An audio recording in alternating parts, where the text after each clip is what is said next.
Hi guys, good evening. Gabi na dito kaso hindi ako makatulog kasi hinihintay ko si Mr. Hindi pa siya dumating.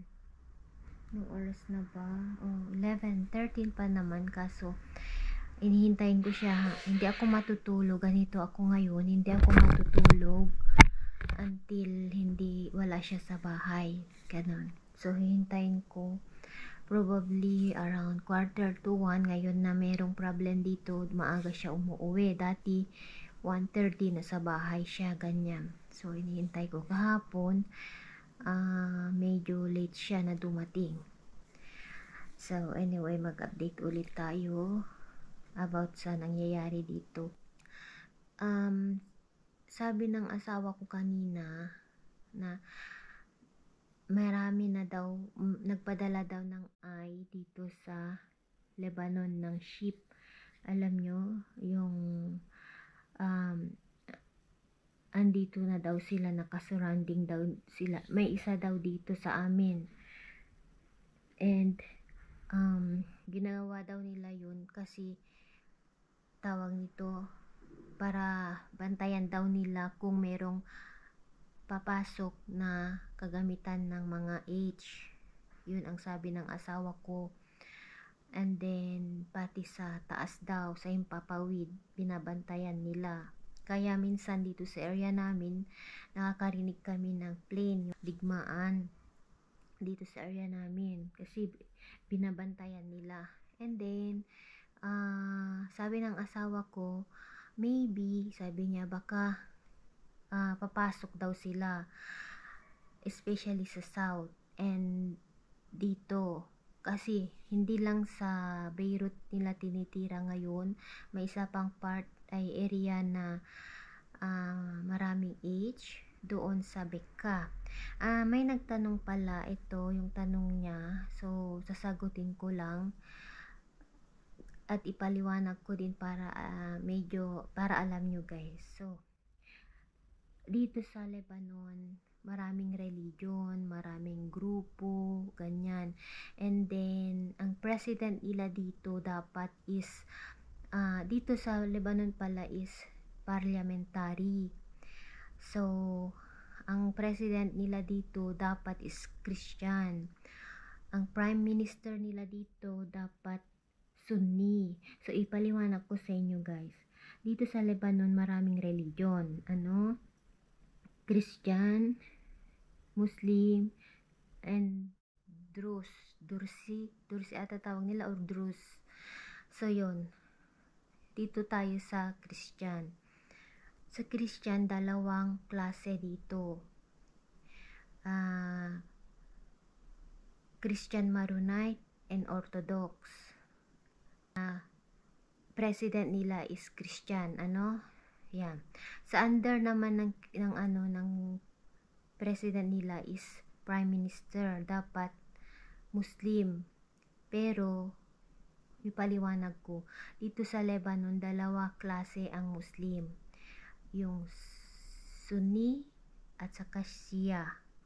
Okay, so itong Sunni dapat siya ay prime minister. Okay, and then itong Shia, ito yung tinatawag nilang under siya ay ito yung mga organization ng yun na nga yung H. Okay, so may din ito, may every group may deputies. So dito din sa Christian meron ding every group may deputies, ganon. Kaya pag nagbubutuhan sila, halimbawa, di ba ngayon almost 2 years nang walang president ang Lebanon kasi hindi sila makabuo-buo, kasi hindi sila kapag may voting, mas maraming ayaw sa sa president na tatakbo, ganon. Laging sagabal itong H. Ayaw nilang yung parang halimbawa dito yung mga Christian may gusto silang president, hindi sumasang-ayon itong H, ganon yung pagka-explain ng asawa ko. Kaya until now sinubukan since 2 years, almost 2 years na sinubukan nilang gumawa ng gobyerno, yung alam nyo yung sa president, walang nabubuo, walang kumbaga yung count ng voting hindi ma-reach. So yun, and then may ano din ng party list din ng Druze, mga ganun, may deputy sila. Second, so dito na tayo sa Muslim. Bakit dito dalawang klase, yun na nga nasabi ko, Sunni and H. Okay? So itong Sunni, mostly nakatira sila sa north. Okay? So ito namang Shia, ito yung mostly mga H. Okay? Pero ipaliwanag ko lang guys, kasi last time nagsabi ako na nagkup-kup sila dito ng mga galing sa south na H. Yung mga yun yung mga Shia, pero hindi po sila H. Sana ma-gets nyo yung sinasabi ko. Kaya yung mga Shia Muslim, may part na ay may mga tinatawag silang H. Okay? So hindi lahat ng Shia Muslim ay H. Ganun guys. So sana maintindihan nyo ako yung point ko. Itong Sunni, hindi kalaban ng tawag nito ng I. Hindi ito ang tinitira nila, itong mga H na Shia. Okay? So yun, may leader din dito sa Sunni, meron din silang leader dito sa H. So yun yung namatay. Okay? Ganyan. Pero itong grupo na to, hindi rin sila okay. Magkaiba sila ng leader. So sana magets nyo ako. So yun guys. And then para maiklaro ko din na yung mga taong pumupunta dito sa Christian area, sila yung tinatawag nilang Shia, pero ano sila, hindi sila yung fighter. Yung mga fighter is yung mga H. Okay? So yun guys, yung mga fighter tinatawag silang H, pero sila yung uri ng Shia Muslim. Okay. Ito din naman, meron naman silang fighter, pero pag sa internal, ano lang, sa civil war ba, ganun, yun lang sila lumalaban. Ito, Sunni. And then, tawag nito, yun na nga, hindi ito ang kalaban ng I. Ito lang siya, yung H. Okay guys, sana ma-gets nyo yung sinasabi ko. So yun. So saan na tayo? So yun, sabi ng asawa ko kanina na andito na sila, nakabantay.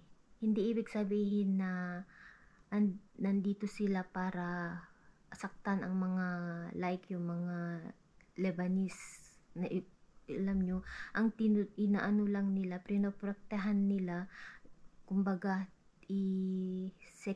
security lang bas na ay wala nang papasok dito na gamit ng parang binabantayan nila guys yung sea, kasi di ba hindi din natin alam kung bakit sila nagkakaroon ng mga gamit, siyempre maybe under tunnel or the sea. So binabantayan nila kung paano, para halimbawa kung may papasok, at least maharangan sila, para kasi yung ano ng target ng eye is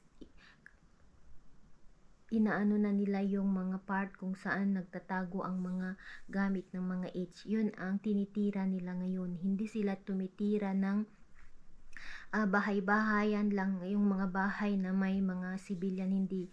Ang target lang na talaga nila is yung may mga nakatagong gamit ng mga H. So ngayon, hindi na lang dito sa Beirut nila tinitira or south, dito din part ng Bekaa, kasi maraming H doon guys. Oo. So yun yung short update ko. And then may nagtanong, ngayon tapos na nawala na yung leader. Tapos na siguro yung gulo, yun ang sabi ng iba. Matatapos na siguro, ganun. Hindi. Sabi ng asawa ko, hindi pa yan matatapos kasi hindi ko sabi kasi parang naibalita din na gagawa sila ng bagong leader. So, hindi ko parang naibalita din sa news na ang mga H patayo ulit sila ng bagong leader, mag-elect sila. Oo. So, na-news ata dito sa TV, sa television. So, sinabi sa akin ng asawa ko. And then, syempre alam yun ni kasi sinabi niya, kung yung ipalit daw na leader, once nasaktan niya daw ulit yung mga tao ng may mangyayari ulit sa kanya. Ganon yung parang yung nagsinagot agad ata ng yung nabalitaan nila na may magpapatayo sila ng bagong leader nila. Ganon. So, yun. And then, di ba, naikwento doon naman sa South, parang tawag nito, di ba, naibalita din na sabi na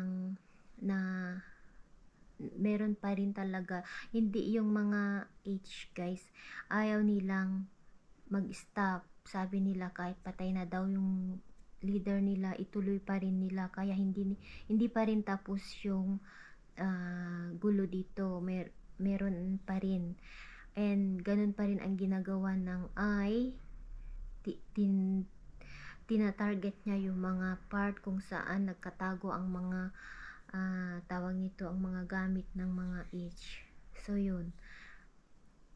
And, yun na nga, tinanong ko yung asawa ko, makikita ba natin sila sa daan, yung alam nyo, yung mga nandito na sabi niya, probably, maybe, sabi nila, kasi gusto na nilang parang ayaw kasi makipag yung mga guys, alam nyo, kumbaga makipag peace, ganun, tuloy pa rin nila. So, parang may possibility daw na bababa sila, pero hindi naman yung sasaktan nila yung mga civilian like ibang Lebanese, like Christian, ganyan.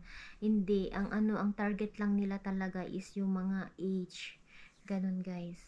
So, kanina, doon sa church namin, talaga na yung pari, sabi niya na mag-pray daw kami na wag sana yung, alam nyo, yung matapos na yung ganitong kaguluhan, and ipag-pray din daw namin yung mga souls ng mga nadali, yung mga, alam nyo, kasi inosente lang naman daw sila, and lalo yung mga bata. So, yun, as in na kami kanina, sama-sama kami na nagdasal, na sana matauhan na sila. Sabi ko sa asawa ko, dapat kasi huminto na sila noon, 'di ba? Kasi alam naman natin na, sabi nga ng asawa kung huminto siguro siya, walang nangyayari ngayon dito sa Lebanon, sabi niya. Alam naman natin guys nga, noong dito dati na silang may higwatan, ganyan. 2006, it was 2006, meron na naman, na naman dito noon. Kaso ang nangyari, nanalo ang So that time, nag-surrender ang hindi na sila lumaban nung nanalo dito. It was 2006, lahat dito tinira din nila yung mga Christian area, pero natalo sila. So that time nag-stop na, wala naman na yung yun lang yung may pagsabog dito nung 2020, yung port, and na maraming namatay, yung tinira nila yung port. Nabalitaan nyo naman siguro yun guys, ang daming namatay noon, bata, yung mga dumaan, as in mga sira ang building kasi ang lakas. It was 2020 that time. So yun naman na naman noon yung start, pero hindi lumaban ang So yun, nag-stop ulit until last year. nabalitaan naman natin na mayroong nangyari last year sa kanila sa I. And then, yun na nga yung mga H din sa kabila. So, nag-start lang noon nung sumali sila.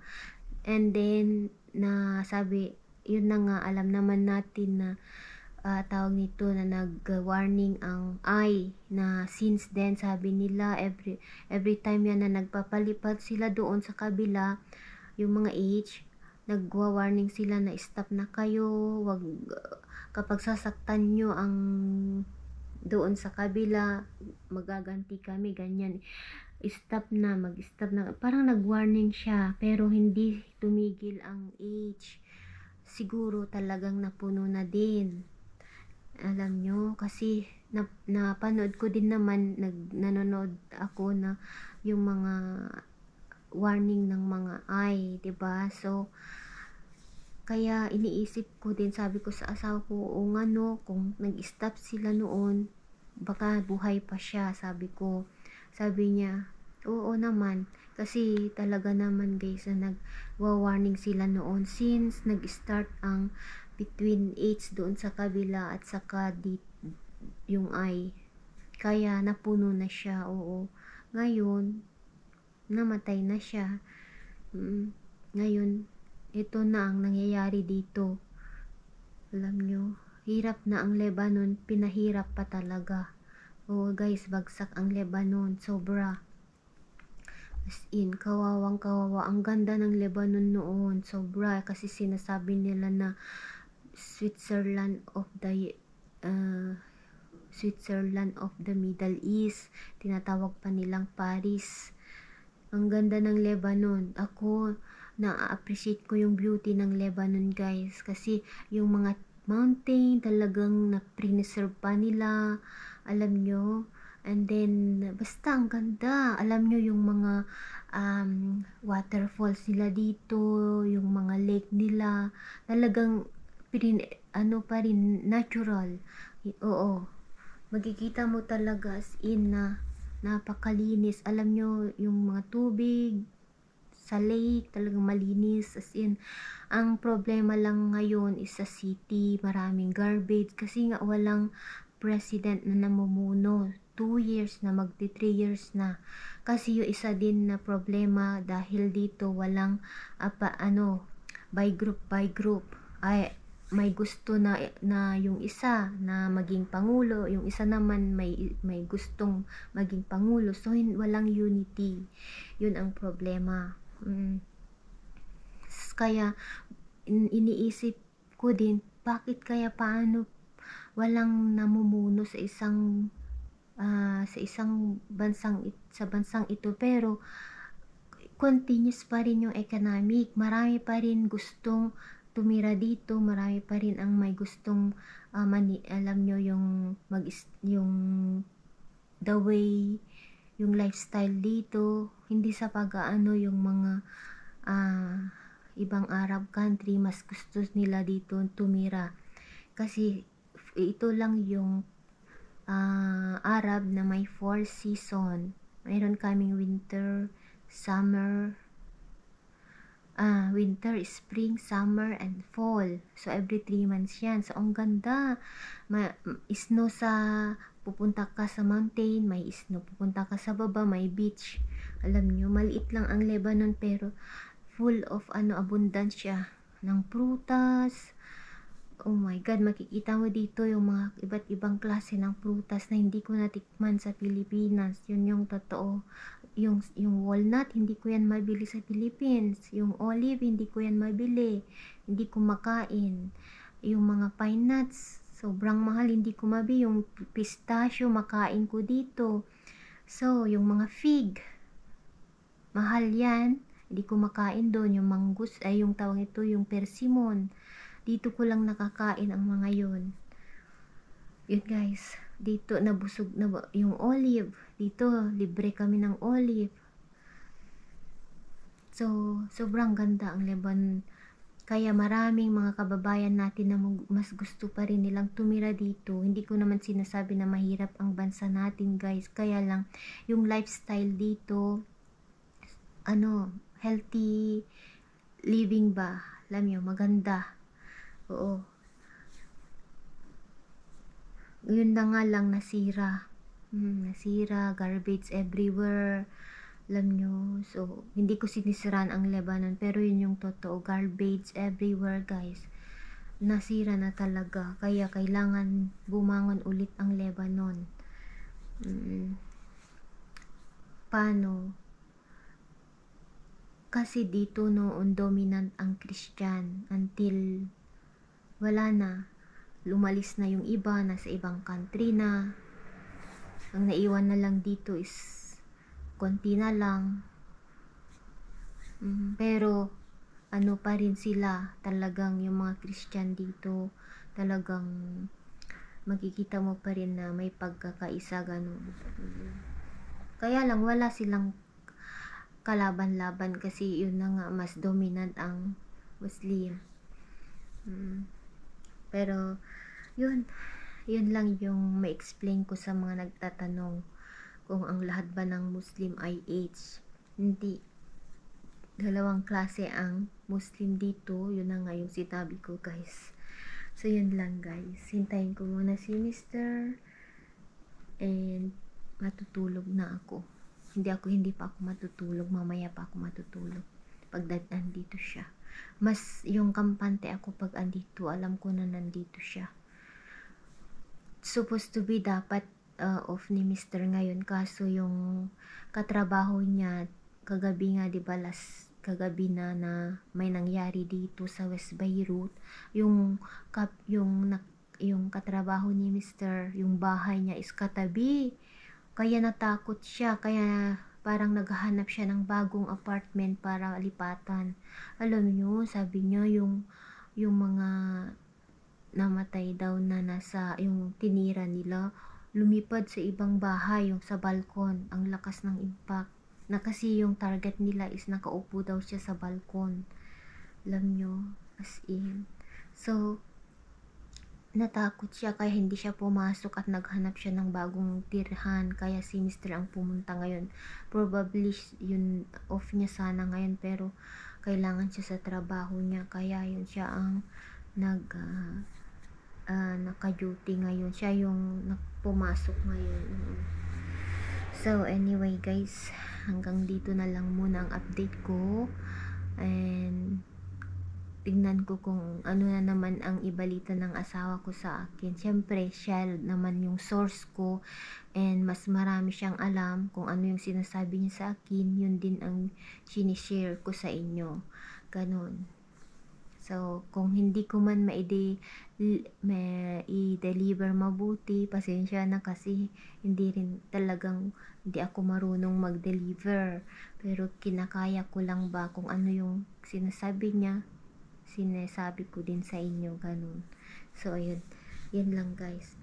Hindi po ako expert, pero try ko mag-share sa inyo, ganun. Pero yun lang. So yun lang guys, mag-edit lang ako, and then pag dito na si Mr. matutulog na ako. And yun, gusto ko lang magpasalamat ulit sa inyong lahat, sa mga nanonood sa amin, yung mga concern nyo sa family ko, na-appreciate ko po.